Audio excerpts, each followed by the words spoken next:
अस्सलाम वालेकुम। सीखो सब कुछ में खुश आमदीद। दोस्तों, आज हम एक ऐसी प्रॉब्लम के बारे में जानेंगे जो कि बहुत ही ज़्यादा काम के दौरान पेश आती है।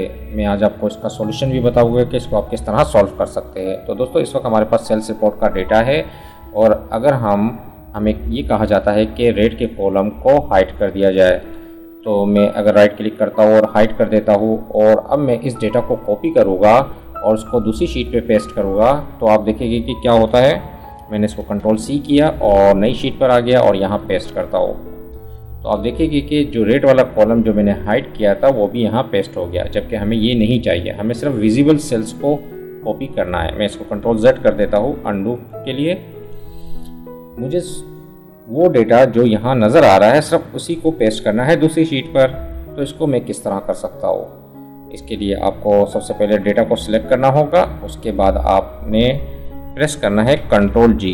कंट्रोल जी से क्या होगा कि गो टू का डायलॉग बॉक्स आ जाएगा, जहां आपने आना है स्पेशल पर और यहां आपको एक ऑप्शन मिलेगा विजिबल सेल्स ओनली। तो इसको चेक लगा दे और ओके पर क्लिक करें। तो इसने विजिबल सेल्स को सिर्फ सिलेक्ट किया है। अब मैं क्या करता हूँ कि कंट्रोल सी कर देता हूँ और नई शीट पर आता हूँ और यहाँ पेस्ट करता हूँ। तो अब आप देखेंगे कि जो विजिबल सेल्स थे सिर्फ वही पेस्ट हुए, रेट वाला कॉलम यहाँ पेस्ट नहीं हुआ।